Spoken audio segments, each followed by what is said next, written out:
Welcome to the Always Bayern Chelsea show, one and all. Today is Wednesday, August 14th, and this is a very, very special episode. It is the official Season 2, 2024-2025 season preview show. So thank you for joining us. If you're new here, this is a show where two old buds discuss our new love for the sport, the beautiful game, the sport of football or soccer. Yeah, episode 1 of season 2, and I couldn't be more happy to be sitting here with you today about to discuss our two favorite teams. Yeah, I'm pretty pumped. So I am the Bayern Munich fan, if you haven't guessed by the title of this show, Always Bayern Chelsea, or if you're a returning viewer/listener, you already know that. And I'm the Chelsea fan, the better of the two, of course.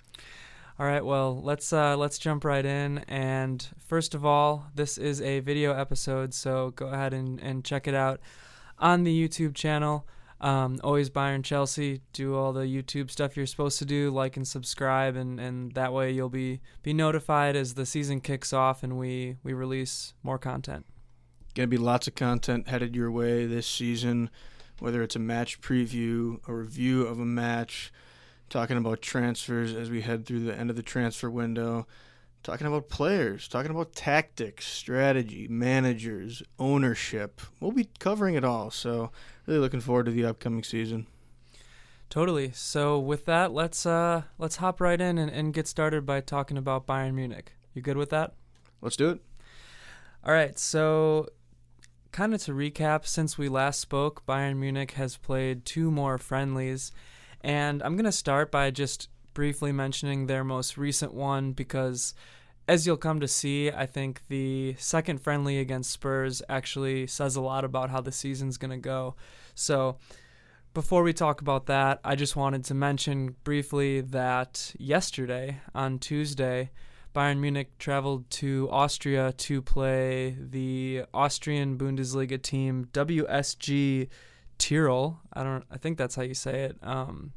Not quite sure about that one, but honestly, that match was a little bit boring. For the most part, Bayern Munich got what they needed. They got a win, and they also got, more importantly, some minutes for some youngsters, as well as some minutes for some veterans who were returning from international duty, who kind of just needed to get that game time in. But overall, it was a pretty boring match, to be honest. Offensively, Bayern and Tirol looked pretty flat. However, Bayern did win 3-0, and Kane scored in the first, I believe it was the 3rd minute, which was good to see. Paulinho scored in the 48th, I want to say, which was also good to see. And then Vidovic scored later in the match, maybe the 60th. I guess now that we're on video and I'm looking at the camera, I'm not going to be looking at my notes as much, so we're gonna just go with my memory, which is shaky at best. Yeah, if anything, it was exciting that there was 2 goals scored within minutes of the start and the restart, which is always an exciting thing. I didn't necessarily catch a ton of the highlights. I saw the volley from Paulinho for his goal, saw the starting lineup, and there was a lot of names I didn't quite recognize as more the loose fan of Bayern of the two of us. So great to see some of those extra guys maybe getting some minutes in that last preseason match. Always an important thing. Totally. And I'll end my brief discussion of this match with just a couple shout-outs because there were some all-star performers. Like I mentioned with Paulinho's goal, he just played very well overall, did his classic tackling, destroyer, number 6 mentality and style of play that Bayern's really been craving. And, he was just a beast out there overall. He was my man of the match. And then I also wanted to mention Alphonso Davies looked very good. He was pretty electric, with his speed, like he always is. I believe he had the assist to Kane, actually, right away. Either way, he was involved in that play. And Eric Dyer, also, he was the center back that kind of held things together as Upa and Kim didn't play. So, and to be quite honest with you, Eric Dyer's looked like our most steady center back this entire preseason. I think we'll get to that as we kind of preview the team, because there's certainly some question marks around the defense, but had to give Eric Dyer a shout out. And then also Vidovic, he scored that goal and just had a great preseason overall, as well as the other youngsters that played that match. They looked good, and it was good to see them get some minutes. Certainly love to hear that about my man Eric Dyer, since all I'm seeing on the internet is apparently De Ligt must be so much worse than Dyer, since they're keeping Dyer over De Ligt, and everybody acts like that's a terrible thing for Bayern. I think Dyer's a fine player. You know, he's not going to break any worlds down with his play, but you always need a solid center back, and Eric Dyer's the man for that, in my opinion. Yeah, so he's certainly a veteran presence out there. Honestly, a soothing presence, I gotta say. He's one of those guys who certainly doesn't have pace, but he, when you watch him, he's directing play out there, especially with the youngsters, in these preseason matches.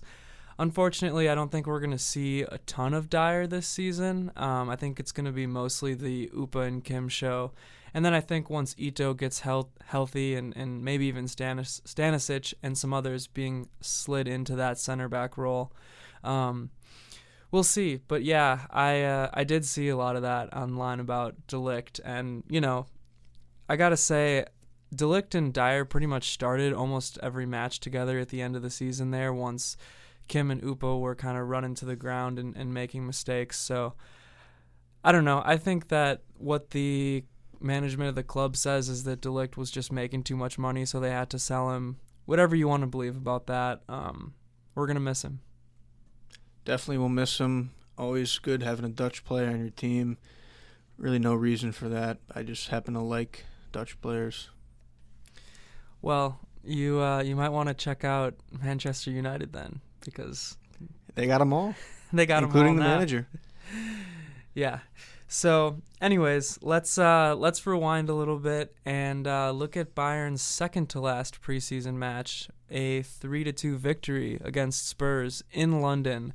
And to be honest, there's a lot to talk about with this match. And like I said, it's gonna kind of just roll into my overall season preview, because the two preseason matches against Spurs, I think that Vincent Kompany's style was really becoming clear, and there's a lot to talk about with that, to be honest. The press was extremely aggressive, and it really was too much for Spurs to handle, to be honest. The offense looked incredibly electric, just rushing up the line was incredibly high. And then on the other hand, the defense looked incredibly shaky, I would say. Specifically, the positioning of the center backs was very shaky. You would see Kim and Upa playing extremely high, almost playing as attackers at times, which really led to some huge holes, led to pretty easy counters. And, we saw in the first 30 seconds of the match, Spurs scored in 25 seconds off of a mistake from Kim, Upa, and Joshua Kimmich at he was playing midfield that match, but 3 mistakes in a row and then a goal right away. It was not the start you'd want to see. Yeah, I didn't catch the lineups. Were Spurs playing a strong team? They were. Most of their starters, I believe, were playing both of their preseason matches against Bayern, and Bayern had a good amount of their starters there playing. Kane didn't play those matches. Well, he played 10 minutes in the end of the second match, but he was coming back from international duty. Davies didn't play, and then Coman didn't play. Upa played in the second one, and Sané still didn't play, and Olise, who just joined the squad. So we're still missing some of our attackers, so to see guys like Gnabry and guys like Tell really just, causing trouble all around the pitch and looking so good, that's a good sign for the team. Yeah, good sign as well if you're looking sharp against a team like Spurs. I haven't been reading a ton about Spurs and how they're looking in preseason or coming into the year, but second year under their new manager, had a solid year last year for the most part until the end. So I'd imagine they're feeling confident and strong coming in off of that second year. So always good for Bayern to face a team like that. And if they're looking sharp, as I said, that's certainly a good momentum builder coming into the year. Yeah, so I guess I'd be remiss, or I wouldn't be telling the full story if I didn't say these matches against Spurs that I'm talking about where they looked so good. That was really the first half. Things started to fall apart in the second half of both of these matches. And you could look at this a couple ways. During the second half, there were a lot more rotations. Guys who likely aren't going to get as many minutes during the season were put in. So that certainly messes with the flow of things, and you can chalk it up to that. But on the other hand, Kompany's saying that he's going to be rotating a lot more this season, and you kind of have to, just with the squad that Bayern currently has. Yeah, I think they still got a strong squad. I certainly think on paper they're better than they were last year, especially if these guys stay healthy throughout the entire season. I really don't see them playing worse than they did last year. And we'll get to our predictions, but I think going into the season, they're definitely starting off on a strong foot. Yeah, I agree. The place where we could be weaker is the defense, just because of the style that we're playing lends itself to more defensive mistakes. I shouldn't say mistakes. Lends itself to easier counters, and then when you have guys who are known to make defensive mistakes, I guess you're going to be relying on Stanisic or whoever's playing left back, Davies, Guerrero, to kind of just bust their asses and cover for some of these counters or cover for some of these mistakes positionally by the center backs. So we'll see what happens there. Honestly, it might not matter that much in the Bundesliga if their attack is as good as it's looking. They might stand, to concede a few goals and be just fine, honestly.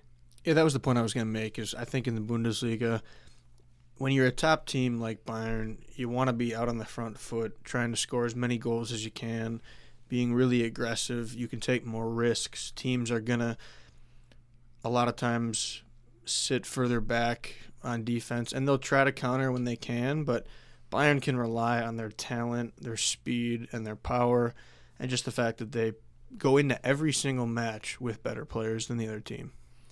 100%. And I think that's going to bode well for them in the Bundesliga. I think Kompany's style is going to do very well, assuming everybody stays healthy, because this high press, aggressive style combined with European football as well could lead to injuries. That's, again, part of the reason why it would be smart to rotate more, like he said he was going to. But yeah, we'll kind of see. I think we'll get a little bit of an idea with this first match here on Friday in the Pokal, kind of the style that he wants to play and maybe even the lineup that he wants to use. Because if I were him, I would really put out, the best lineup I could outside of guys who are nursing injuries still. Zane, as an example, or maybe Olise as he just joined the squad. I would pretty much put out the best lineup I could just because it's my first match as the manager. Fans are hungry after a trophyless season. I think you really got to get started on the right foot. Yeah, I was going to ask you what your lineup would be. And that's interesting you say that, because normally, you're thinking the opposite. But in the Premier League, you tend to have a Premier League match or two first before you'd get to a Carabao Cup or FA Cup, which doesn't even start till much later, So that's interesting, because they're presented with this opportunity with this Pokal match and then don't have their first official Bundesliga match until later. So I would probably agree with that logic. You might not have to play guys super hard for 90 minutes. If you think one of your stars, can't go 90, you don't need him to necessarily. Hopefully you're getting out to a lead early on. That'd be ideal. And I'm guessing that's what he'd be thinking if he does that you play your strong guys and you get out to a 2-0 lead, and then maybe you can coast a little more from there. Yeah, and I would agree with that too. It's a little bit strange with the Pokal being so early. But yeah, usually you're going to be maybe playing some of these youngsters more, or guys like Muller perhaps, we'll see what happens. I guess I'll just go ahead and throw out my predicted lineup for that, because I was kind of thinking about that today. Yeah, Bayern's first official match, Friday, August 16th, 1:45 p.m. Central Standard Time, playing Bundesliga 2 side Ulm. And, I think we're going to see Neuer. And then as far as the defense goes, I think Guerrero's going to start just because Davies hasn't been with the team as long. Wouldn't be surprised if he started. I think we'll see the center back pairing of Upa and Kim. That seems like what Company is going to roll with this season. I think we're going to see Stanisic as the right back.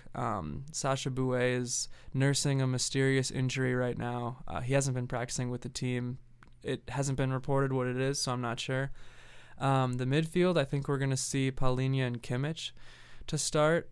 There's a couple different things you could do there. You could throw Goretzka in, you could throw Leimer in, you could throw Pavlovic in, and we'll probably see some rotation there, but I think that's how he's going to start it. And then as far as the attack goes, Kane will probably be up top. I wouldn't play him 90 minutes, but we'll see what Company wants to do. And then the rest of the attack is where you might see some changes, or I guess my prediction might not be right, but I think we're going to see Tell on the left wing, Musiala in the middle, and then Gnabry on the right wing. Who knows? There's room for rotation there. And I guess this is assuming the Company even runs the standard 4-2-3-1 that Bayern's used to playing, so we're not even sure about that, to be honest. But yeah, that's what I would say is my predicted lineup. Yeah, it certainly sounds like a strong lineup. You never know for sure, and it's tough to tell from preseason. Some managers, they will do exactly what they did in the preseason in that first match. Some completely throw that out because it's not relevant and they were experimenting. It all depends on the manager, the opponent, the situation. If you have multiple tactics, maybe you have different lineups and formations that you use. So I'm not necessarily going to see their lineup Friday and say, okay, this is locked in forever.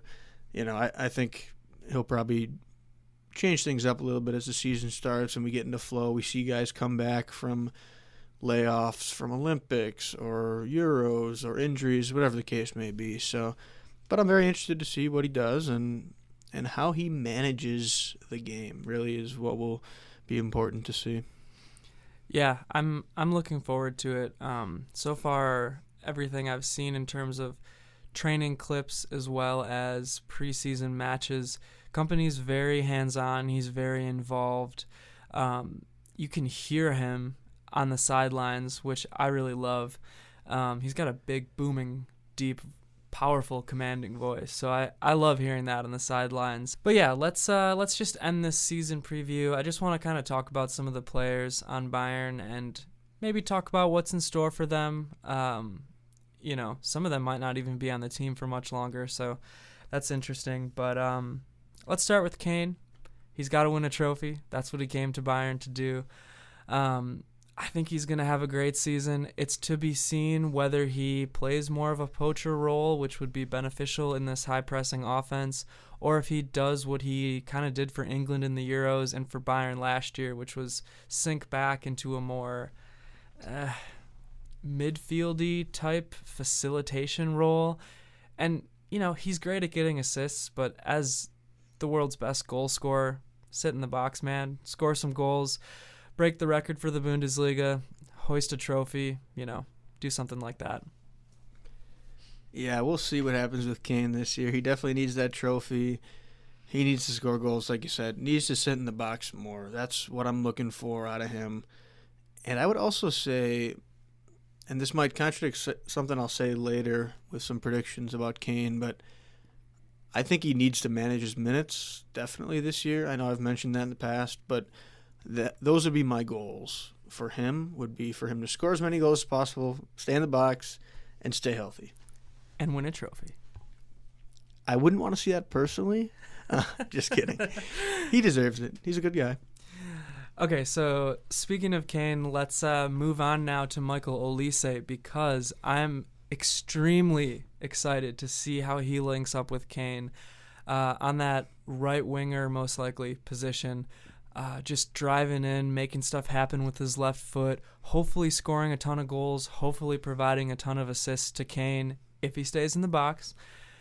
And honestly, that's one of the spots I'm looking forward to most, is just watching him in a Bayern uniform. Watched him a little bit in the Olympics.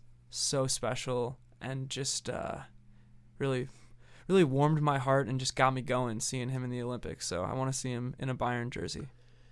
Yeah, if he stays healthy, with all due respect to Kane, Elise will be their best player this season.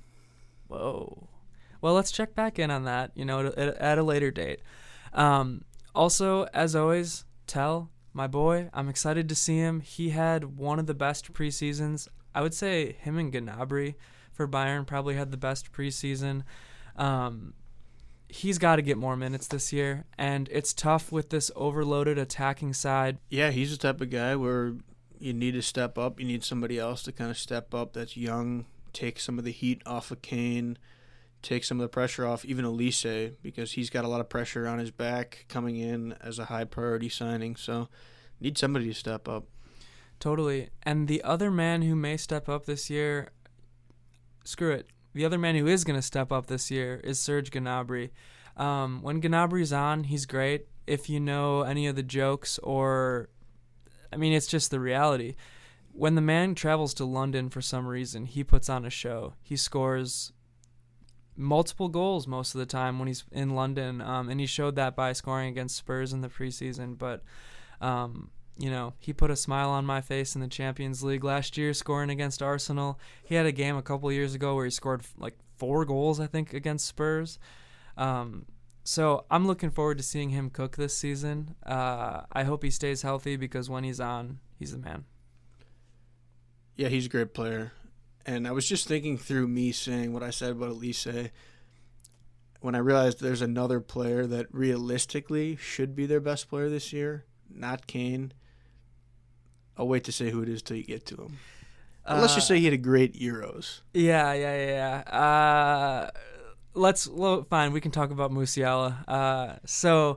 Jamal Musiala, there really isn't much I can say about him other than watch his highlights. He's magic at dribbling.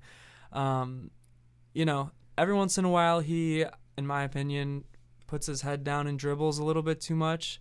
And he's sometimes gets clogged up when he plays the 10 there. I like him, honestly, as a winger where he has more space to kind of go to work. But we're going to look for him to mature. He's one of the best young players in the world, might be one of the best players in the world. He had a magical Euros, like you pointed out, and it's kind of a big year for him because his next contract is going to be most likely a keys to the city type of contract. So, he could be very dangerous this year. And if he builds off that momentum from the Euros, he'll be a star. Simple as that. Definitely. Speaking of stars, Leroy Sané has the potential as well to be a star for Bayern. And also, speaking of limiting minutes, when you were talking about Kane, Sané has to limit his minutes. I'm assuming he's good friends with Kompany as they played together at Manchester City. So hopefully he knows that he has to limit his minutes. For some reason, Nagelsmann, Tuchel, everybody just played him 90 minutes every match. And, he ended the year last year pretty injured and really wasn't playing up to his potential. So he had an operation not too long ago, so we're going to hope he's ready to go and puts on a full season where he lights things up. Yeah, excited to watch him play, especially watching him in the Champions League was a lot of fun, so excited for him. And then I also should mention Kingsley Coman because he is still on the squad, although there's a chance he gets loaned out or just sold. PSG could be a suitor. He, unfortunately, has been injured similar to Gnabry quite often, but there's still a role for him, I think, on this team. Yeah, I've seen a lot of stuff about him in the news, whether it's somebody thinking about buying him permanently on loan, whatever the case may be. So I feel like he's not going to leave, but we'll see what happens with that. Yeah, so I'm not really going to spend much time on the younger guys, but you got the Iran Kundas of the world, Vidovic. I feel like I'm missing somebody, but Bayern has a ton of young potential there at the attacking role. The midfield, I'm really just excited to see Kimmich get back into the midfield. He's played awesome there in the preseason. He's a guy that you need to keep happy. You need to keep him around. He's a leader on the squad, quite frankly.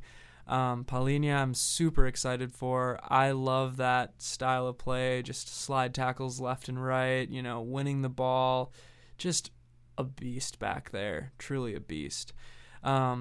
And then, it'll be fun to see Pavlovic develop in the midfield as well. I hope that Company figures a way to rotate these guys where they're all getting minutes and they're all happy and developing and whatever.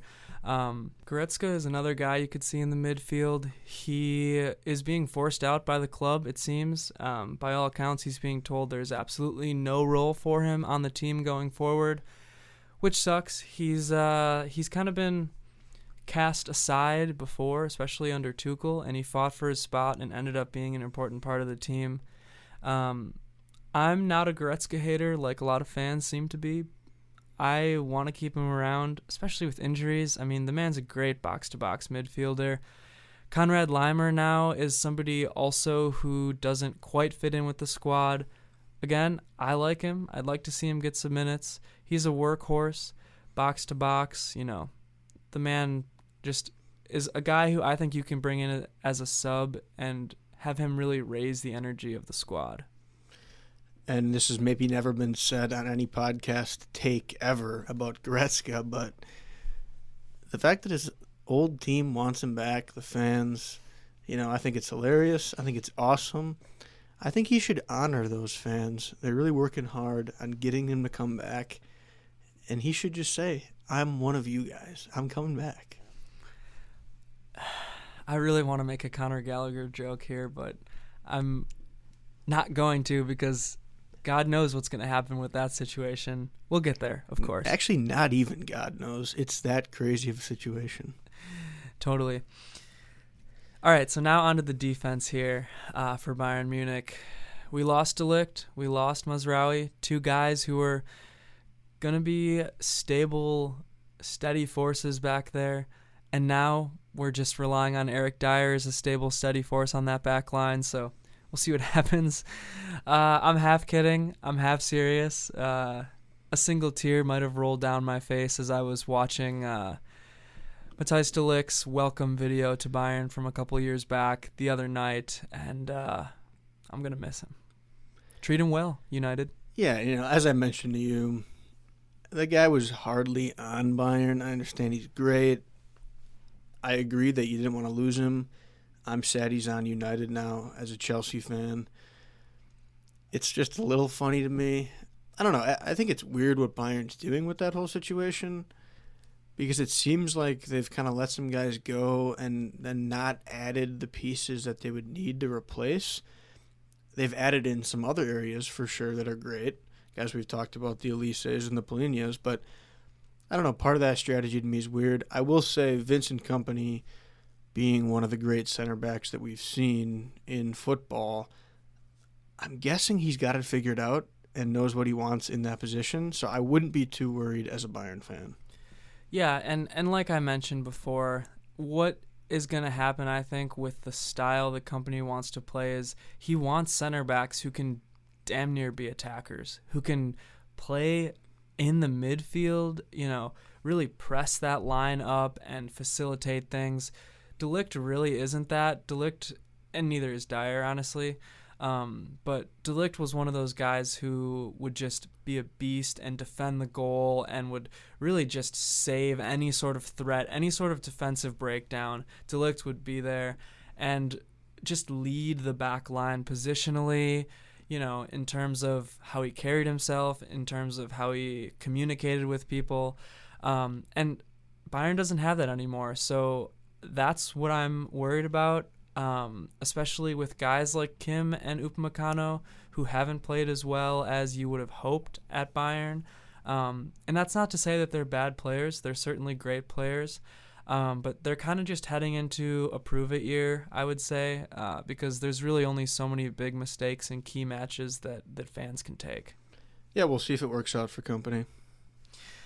Yeah, and I guess if it doesn't, there's a chance you could slide new signing Hiroki Ito in at center back once he gets healthy. You could slide Stanisic, as I said before, into the center back role. So he has a few options. They're not very deep there. Maybe they'll sign Ta. Who knows? Or you could just sack Vincent Kompany. Too early for that conversation. But yeah, we've talked about Alphonso Davies enough on this podcast. I don't have much to say about him at this point, except I'm skeptical at best that this plan is going to work out with him. I think he should get sold because I think he's going to leave for Madrid after this season, and I would hate to see him go for free. Another reason why the selling of Mazraoui didn't really make sense because he's a guy who could fill that role. We'll see, maybe Kompany will use him more as a winger with this super aggressive system, and that could suit him really well. Maybe Kompany will, just woo him, win him over, and he'll say, you know what, I'm actually going to extend. I'm actually going to stay at Bayern. Madrid's not good enough for me. Yeah, there could be stuff going on behind the scenes too. You just never know. Yep, and then we got Rafael Guerreiro, as I mentioned. Great utility player. The man can kind of do it all on the left side. Hopefully he stays healthy. He's had bouts with injuries. Hiroki Ito, left back, left center back. The man just broke his foot, unfortunately, in his preseason debut. Let's wish him the best. Hope he gets better and turns it on for Bayern. Sasha Bouet could fill in at that right back role as well. Honestly, haven't seen enough out of him just because he's been injured most of last year to say one way or another. I think he could fit in well with Kompany's system. He's quick. He's good with the ball. We'll see. Yeah, to really only have those couple injuries, it seems like, as the main injuries on the team, it's not a bad spot to be. As you said, we wish them well in their recovery and hope they can play soon and see what they're made of, especially Ito coming on as a transfer. You're always excited to see what new guys can bring to the squad. Yeah, and then not much else to say about Eric Dyer either. Beautiful man with a beautiful heart, beautiful presence in the locker room. Just seems like a friend for some reason. I don't know why that word came across my brain, but yikes. That's Eric Dyer for you. Anyways, I guess all else I can say is, Neuer will be the goalkeeper. Sven Ulreich will be the backup, and then Daniel Peretz is the third string goalie. All have good things about them. Neuer will start pretty much all the important matches. I don't want to say he's lost a step. He can still play at a very high level. We've seen a few more mistakes from him than earlier in his career, I suppose. But, I think he proved at the Euros that any sort of talk about him fading away is really just bullshit. He's still got it. And then I guess I'll give a shout out to Sven as well because he's the ever present soldier, I guess you want to say. The perfect backup, really. Does his job whenever he's called. Never really causes trouble. Doesn't really fight for a starting role with a guy like Neuer. But he's always there as the backup. Always good to have a good backup. Yeah, I think that's I guess that's all I'll say about Bayern for now, unless you want me to give a prediction. No, I got a nice section for some predictions that we'll lay out after we talk about Chelsea. So take it away. Yeah, I will take it away. It's interesting at this point because Chelsea love to be super active in the transfer period up until the very end, which is August 30th. I don't believe there's 31 days in August. Correct me, Internet, if I'm wrong, but that will be interesting to see. It's kind of tough to really preview the entire squad, not knowing if some names will leave, if they'll add some names. They could potentially be adding 2 massive names in the next few days that would change entirely everything that I'm really about to talk about here. So I think, and go ahead. There's 31 days in August. Is that the one where the 2 knuckles meet? It is. January, February, March, April, May, June, July, August. Are we getting this in frame, folks? Do you know that trick? Yep. January, February, March, April, May, June, July 31, August 31. I knew I'd be screwed over by that. Nonetheless, They love using that transfer window period. So we'll see. I think I'll kind of talk a little bit about previewing this match against Man City, what I think the lineup could look like. I'll try to talk about the team as a whole. I will mention Chelsea technically had their last preseason match against Inter Milan on Sunday. They drew 1-1. I didn't catch every play in detail, so I'll kind of give the highlights a little bit. And that's that I think they look great offensively in possession of the ball. Inter Milan mostly had a low block, sat back, which I think was great for Chelsea to practice against. They'll see that a lot in the Premier League. Leslie Ugochukwu came on late again and salvaged the draw for the team, scoring late. They generated chances, just didn't put them away. Marcus Thuram scored a banger for Inter Milan, so nothing to really worry about there defensively. All in all, the preseason was kind of a wash, as I mentioned in the past. Am I really going to look into it too much? Probably not. I think the team is building, though, which is important. They're building with what Enzo wants them to do, building towards something great, and I'm definitely excited about how they ended with that momentum. Especially against a low block. I know that was sort of Chelsea's kryptonite in the past, and like you said, it happens in the Premier League, so that's especially important. I didn't catch any of that match, so I can't quite speak to it. Yeah, I'm certainly excited for another reason tactically, because we've talked a lot about the inverted fullback that Enzo Maresca loves. There's this other piece to it, which is kind of the diamond in the midfield. So you can kind of play it a couple different ways, but what they used against Inter was that diamond where the inverted fullback is one side, then you got the three midfielders as part of that diamond, and it works out really well in the middle of the field and creates a great base for bringing the ball forward.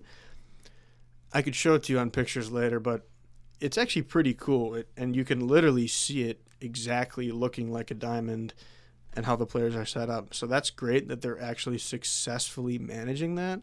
Ideally, you'd probably have Caicedo, Gusto as your right back, Enzo, and maybe an Nkunku would be the last part of that midfield. So that's something to watch going forward, who plays in those specific spots in the team. Gotcha. Yeah, it's very interesting, watching these tactics. I started following this guy on Twitter. I'd love to give him a shout out. I don't know his name off the top of my head, but he posts these great threads of pictures of how they're lining up. Just displays perfectly what they're trying to do. Well, it seems very fluid. These shapes aren't set in stone, and it seems like as the match moves on, as different players come in and out, the shapes morph and change. Oh, totally. And you wouldn't have to invert on that right side, as we've talked about. You could easily invert Cucurella on the left side, so things can change, no doubt about it. And I think as we talk about who potentially would play against Man City, I'll throw out what I'm expecting.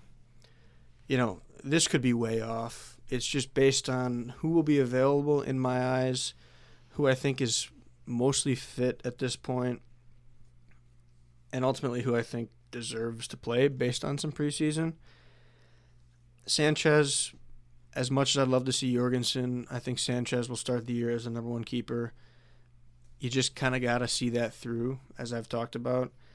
And is Petrovic still hurt? Petrovic is back in training now. Oh, okay. Lots to talk about. Will he be permanently sold? Hopefully that will happen. It's just because you can't really carry all three. Yeah, don't they even have more than 3 goalies on their roster right now? So they have a lot. There's a lot of talk about that. It's kind of overblown. If you looked at years past with Chelsea, they had so many players. You can loan out so many guys. Yeah. The third keeper they usually keep is Marcus Bettinelli. They've had him forever. He's kind of your locker room guy. Doesn't really play ever, but you can always hold him. Great guy. But, yeah, I think Sanchez will be out there. I think your back four is going to be Cucurella, Levi Colwill, Wes Fofana, and Malo Gusto. As we know, Reece James won't be available, suspended for the first 3 due to a red card. So that'll be your squad there. I think they'll invert Gusto on that right side. And then I think in the midfield, you're going to see Romeo Lavia, Enzo Fernandez, and possibly Nkunku in that kind of middle spot. This is where I don't know for sure. I just don't think Caicedo played enough at the end to be fully fit to start. If he is, I'd probably rather start him. Lavia played every match, so I think he's going to be out there. And I think they're going to build the team around Enzo, so that's why I'm putting him out there. Well, he did wear the captain's armband a bit in preseason, didn't he? He did, yeah. Anytime Reece James would come off, Enzo had that armband. So look to see if they announce that too. I would imagine they'd announce who the captains are before the season starts. So yeah, we'll see what happens there. Caicedo, in my opinion, is going to be somebody you're starting in all the main games going forward. I just don't know if he's fully fit quite yet. So I'll throw that out there. And then your front three attacking, I think you're going to see Palmer start. He played the entire second half, I think, against Inter. I think you can throw him out there for 60 minutes. If he's fit for that, you might as well. I don't see why you'd want to just bring him on for the last 30. I don't know. It's against City. I think he'll have some extra motivation. But if you really don't think he's fit at all beyond 45, then probably bring him off the bench. So TBD with that. Obviously, then you're bringing on Noni instead. But then I think you see Sterling on the left wing, just has been available the most, has maybe looked better than Mudryk, tough to say. I guess you're probably starting Mark Guiu as your forward. Jackson came on late against Inter. I don't think he's fit at this point, coming off an ankle injury. And I think it was a pretty bad ankle injury, high ankle sprain. So yeah, you're probably starting who I think is a 19-year-old forward at this point. Has looked great, but that's kind of interesting. I was going to say Guiu was one of the brightest spots I thought about Chelsea's preseason. Again, I didn't catch all of it, but I was very surprised with him. Yeah, it's tough to say. You're going up against Man City, one of the biggest clubs and best clubs in the world. Do you start a guy like that? I don't know. Maybe you throw Nkunku up there instead, Sure. And then you shift things around. Maybe bring a Caicedo in, or a Dewsbury Hall into the midfield. We'll see, but that's kind of my estimation at this point. I think in terms of talking about some of the other players involved here, as I said, a lot can change in the next week for sure with Chelsea. Something I want to point out is that they purchased Pedro Neto from Wolves, a massive signing. It's a $60 million plus signing. Guy that can play on the wing, can play in the 10, can even play up top as a forward. Don't think he's going to be somebody that starts this first match, but, maybe comes on late. I think they're going to try to use him a lot at left wing just because Sterling and Mudryk haven't shown enough still at this point, which is frustrating, obviously, for me as a big Mudryk guy. Yeah, that was one of the holes I thought that Chelsea potentially had in their lineup was that left wing. And I guess as long as this guy isn't a Brazilian wonder kid or a left-footed right winger, then it'll be fine because Chelsea seems like they have enough of those. So the funny thing is, he is technically a left-footed player, I believe. He plays left wing, though? But or he just can kind of play anywhere. Wolves used him the most on the left wing. Okay. He's definitely more two-footed. Noni, for example, so heavy with the left foot. Cole Palmer, dominant with left, but can use the right as well. Has shown that he can score with the right multiple times. Neto is really more in the middle where he can use both, but technically his dominant is that left foot. But the way Maresca uses the wings, they play out so wide, it kind of helps if you are the same foot as the side you're on because you might be doing more crossing than cutting into the middle. Just kind of depends, especially if you have Palmer on the right and he crosses into the middle. Maybe you want a left winger that stays out wide more. We'll see what happens with that. Chelsea could be bringing in another winger in the next few days, a guy by the name of João Felix, who technically has been a Blues player. He was on loan with us for half a year, and that would really screw all this stuff up because there'd be a lot of options at that point. Well, we'll see if the relationship between Atletico and Chelsea can ever be mended. I feel like I hear rumors about that every day, not just João Felix, but Yeah, it would be interesting to say the least. I hope for Chelsea fans he comes back because he seems like a good player. Yeah, he'd be a great option to have. I think you'd have to get rid of somebody, and I don't even want to talk about it because we'll see what happens, and I want to waste my breath on it, but we definitely need to figure that out, get Gallagher out of there. You can't bring him back at this point. He's coming back to London, and he's in London now, I it's believe. a mess. Yeah, it's a mess. And I will throw out, too, the Victor Osimhen rumors really, really heating up. So, ultimately, if you get him, he's your forward starting, even over a Jackson, obviously, especially for the price you'd pay. Special. I'd probably like to see that happen because it gets Lukaku finally off your books. Napoli wants him. Sounds like maybe they'd even give up Cesare Casadei to Napoli. As I said, I won't comment too much because we don't know if it's official, but that's something that wouldn't even really be in effect until next week because he's not playing against City, even if they get him tonight. That would be awesome for Chelsea. He's an electric player as well, adding to an electric attack. Yeah, I'll just mention a couple other key players that could have a role in this game. You got Tosin, center back, Badiashile. They could even start for all I know. Disasi, haven't seen him at all, really. I don't know what's up with him. Rumors now he might leave. Ugachukwu could make a late appearance again. You still got Jackson who could come in. I've mentioned Noni. Mudryk could come in. Dewsbury Hall will probably get time, might even start, but definitely will get at least 20 minutes, I would guess, especially being Enzo's guy from Leicester City. I'm probably even forgetting some guys at this point.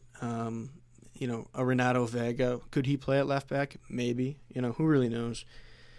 But as I said, it's just tough at this point with the window still open, a new manager, all these guys changing spots. So that's kind of going to be my preview at this point. I'm expecting a strong performance from Chelsea, I will say. They always seem to do well against City. Yeah, I'm not going to throw out my prediction for the score quite yet. We'll see that later in the week, but I think that they will at least draw with City. Wow. I just think Chelsea, I don't know, the vibes from me right now are tremendous. And this will lead right into our predictions because I'm done with Chelsea talk now, and I'd like to predict Bayern and Chelsea. First off, where will they finish in their respective leagues? Let's discuss.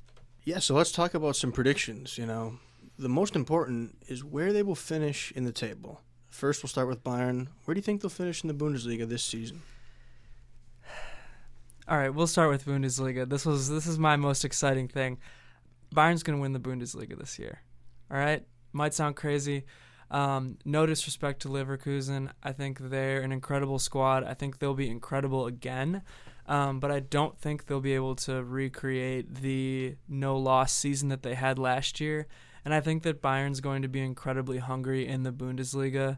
And I don't think that they're going to lose as many of those matches that they lost last year where it's like, how did you lose that match? How did you go up 2-0 and then concede 3 goals to, I don't know, Heidenheim or something? I don't see that happening again with Vincent Kompany's style of play. Granted, a lot can happen. Guys can get injured, whatever. Bayern's going to win the Bundesliga. Kane's going to win his first trophy. Not crazy at all to say. I also have them winning the Bundesliga. Frankly, it would be embarrassing if they didn't. I just think Bayern, you're not going to go 2 years in a row of not, especially when you win it, 13 times in a row or something? I think some of the stuff that happened last year isn't going to happen again. Granted, I expect the top of the Bundesliga table to be extremely competitive. Mentioned Leverkusen. I think Stuttgart's going to be great again. I think Dortmund's going to be a lot better than they were last year in the Bundesliga. I think Leipzig's going to be great. I think Frankfurt's probably going to be even better than they were last year.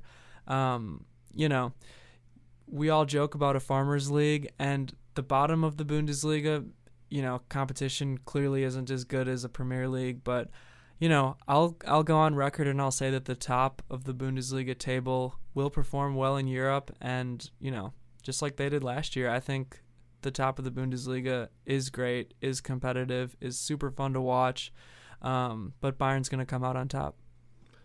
Sounds like we're going to have a great season for the B in the ABC. But where is Chelsea going to finish in the Premier League? Nice. Chelsea's going to finish 6th in the Premier League. 2 years in a row in 6th. Yeah. Interesting. I think, that was the first thing that came into my head. I honestly hadn't thought about a prediction for Chelsea. But I think there's still going to be some growing pains under Enzo. It wouldn't surprise me to see Chelsea finish better. I'm not going to lie. Just the talent that they have alone, Palmer alone might carry them a little bit farther. I think Aston Villa got better. Even teams like West Ham got better. Obviously City, obviously Arsenal, Liverpool's good. I think United got a lot better. So the Premier League's just going to be tough. It is disappointing to hear you say 6th. I won't lie. I just think if you do not improve again in this third season with the new ownership, it will be such a failure. And I know it's tough to say that, but you're a historic winning club. You gotta put performances up that show that you are that club. So I have Chelsea finishing 4th. I think they will get Champions League football. On paper, this team is way too talented to not finish top 4, especially if they bring in more guys, as rumored potentially. They're so talented. I know paper doesn't always mean everything, but I like the way they've built momentum and started to understand the system that Maresca brings, the way they talk about it, the players and Enzo. I just think they're going to be a strong, cohesive unit, and they can even experiment in the Conference League if need be, which frankly they should run straight through. So I'm confident. I think we're back in the Champions League, baby. Next, I was going to move on just to top scorers for each respective team. Oh, okay. Well, I think the top scorer for Bayern is going to be Kane. And what about for Chelsea? I think Palmer's going to be 1. Fair enough. I just think Kane for sure, number 1 for Bayern. And I think Nkunku's scoring the most goals for Chelsea this season. If they bring in an Osimhen, I'd maybe have him as number 1. Well, I guess it depends, too. Like, if Palmer takes pens, that'll give him an extra couple, probably. It will, for sure. And speaking of Palmer, I have Palmer leading the charge for Chelsea for the most assists this season. I think what he provides, whether on the wing or in the middle, is so special. Led the team last year in assists. I think he'll do it again. And I think a player that's very similar to Palmer will have the most assists for Bayern this year. Is that Elise? That is Elise. I'd agree with that. What about for Chelsea? Most assists? Honestly, that's something that has never even crossed my mind one bit. Palmer's not a bad guess. Mudryk. No. I'll agree with you. I'll say Palmer. Fair enough. All right. How about a stat that maybe gets overlooked? Oftentimes goes to a player that isn't your star, but a very important stat. Who will have the most minutes across the entire season, all competitions for each team go? Ooh, is Neuer a cop-out? Can I say Neuer? Keeper's not involved. Okay. That's a really good question. I might go with Kane or Zane, and I honestly hope it's not either one of them, to be honest. And for Chelsea? For Chelsea, I really have no idea for Chelsea. Let's go with Enzo. I like the choice of Enzo. For Bayern, I mentioned this earlier in the pod. I said I want Kane to manage his minutes. I do too. I don't think they're necessarily going to. I think he's going to end up with the most minutes. Yeah, me too. He had the most last year. I just think he's important, and they're going to use him a ton. For Chelsea, I'm going Caicedo. I mentioned he might not start this first match. That means nothing to me. He's so important. Ended the year as the best player. I think he'll be leading the way. But you did mention Enzo. And this next one I have is your surprise or breakout player for each team. And for me, it wouldn't be a huge surprise, but I think breakout player will be Enzo Fernandez for Chelsea. I think he's really going to show his strengths in this Enzo Maresca system. Some believe he won't. I think he really will. And for Bayern, I think Tell is really going to be the breakout guy this year, mostly because you love him so much and have huge hopes for him, but that's my guy for Bayern. Yep. Mathys Tel is also my guy for Bayern Munich, definitely. I think I said 20-goal season in this episode already, so we'll stick with that. And for Chelsea, I was going to say Enzo, but I think I don't want to say that because you said that, and I can't go 2 for 2, same as you, especially after you. It looks really bad on me. So this is, I don't know if this is necessarily surprise, but I'm going to say Reece James because he was injured for so much of last year. Maybe a little bit forgotten about. Reece James. Comeback player of the year. All right. Signing of the year. Your best signing. Ooh. Okay. You could say Olise for Bayern, but I'm actually going to go with João Palhinha. I'm saying Olise. As I said, I just think he's so good. For Chelsea, I wanted to go under the radar here. I'm going with Tosin Aduriabayo. That could be so brutal the way I pronounce that, but I wanted to give it a shot. I think he's the leader type, and center back is iffy for Chelsea. I think he could really step in and become the Eric Dyer of Chelsea. A friend. I'm going to go with Guiu, I think, for Chelsea, but if they sign Osimhen, we'll give it to him. Expected letter grade for the manager. Kind of an interesting one here, but based on your prediction for the year, what would be your letter grade for both managers? Based on my prediction for Enzo, I'm going to have to go with a C because that's kind of just, in the middle, growing pains, but not detrimental to the point where we're slipping so far to mid-table, For Vincent Kompany, I'm going to go with a B, a solid B. And maybe we'll get to a little bit more afterwards because I do have a prediction for the Pokal and for Champions League as well, but I think it's going to be a B. I think that the attack is going to be so good and so electric that a lot of the holes that will be there on defense might not matter as much when it comes to Bundesliga ball, but I think will show their face in other competitions, other matches. I don't think it's going to be completely smooth sailing, but I think that his style is going to be a refreshing change compared to Tuchel's. Spot on with Kompany. I have him as expected B. You need to win the Bundesliga, so that's expected. I can't give you an A just for doing that. Don't think they'll get it done in the Champions League, getting as far as they'd like. That's why I'm at B. Enzo, I'm saying A because I have them top 4 Champions League. Fair. And the next category that we'll be talking about here, I'll explain even more why it will be an A because Chelsea could be bathing in some trophies this season. Wow. And as we get to that, what are your trophy predictions for each team? This could be league, the side tournaments in German and English, and UEFA as well. Okay, I'm going to give Bayern 1 trophy, Bundesliga title, as we mentioned. I think that they're going to exit the Pokal relatively early. I don't think they're going to lose to Ulm. I think they're going to beat Ulm. Wait until later in the week to see this preview because our match preview graphics really are going to be something special this year. Wait for a proper prediction for that coming out this week. But I do think Bayern's going to lose relatively early in the Pokal. Something just gives me that vibe, honestly, with the team, with Kompany, and also it's just what Bayern seems destined to do these last couple of years. They just haven't performed. I think they're getting that Bundesliga trophy. I predicted them to come in first.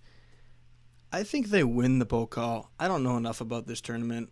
It seems like a little lesser of a domestic tournament in Germany, but I think when you're a first-year manager with a good squad, you want your fans to get as many trophies as possible.